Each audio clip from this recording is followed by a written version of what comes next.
What is up, New Beginnings Church? Happy Wednesday morning to you, and welcome to our devotional series. We are diving into fasting this week as we really begin our 21 days of prayer and fasting. And so we're talking about the breakthroughs, the rewards that come from this ancient spiritual discipline called fasting. We talked about Moses hearing the voice of God and getting a word from God. We talked about Jesus overcoming temptation because he was prepared through fasting. There's a really cool story. This woman doesn't get a lot of airtime. She only has, about 3 or 4 Bible verses. It's in Luke. It's in the Christmas story typically that we think about. It says that after Jesus was born, that the parents brought baby Jesus to the temple to follow through on some Jewish customs.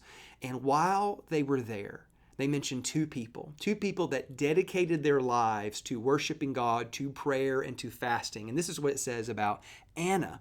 It says this, it says, there was a prophetess named Anna, and she was advanced in years, having lived with her husband 7 years from when she was a virgin, and then a widow until she was 84 years old. So I want you to think, little baby Jesus. Ever notice like old people with babies, they always want to pinch the cheek. Oh my gosh, a baby. 84 years old. She did not depart from the temple, worshiping with fasting and prayer night and day.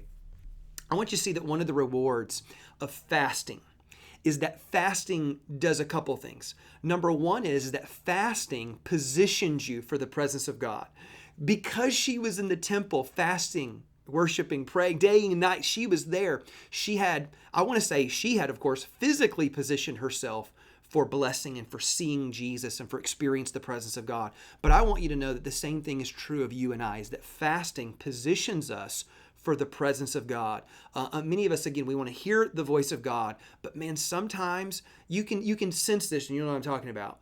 Sometimes you will worship God in such a way that you can feel God's presence. And then other times I feel like I'm singing to the wall. I'm just going through the motions. I don't really experience God's presence. Well, I want to tell you this, that fasting is one of the things that will position you, because what you do is, again, by shutting your body down and really kind of telling that thing no, or having the noise of this world being shut out, I'm telling you, God's presence is not necessarily coming and going. It's whether you have the ability to hear it and to access it. I love what Miles Monroe talked about. He talked about like God being the ocean, right? And yet what happens is that we have a little pipe, and that's how much we can take in of God.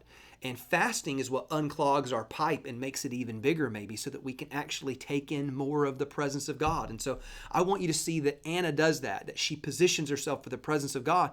But I want you to see too that with Simon and Anna, they both use their fasting with their praying.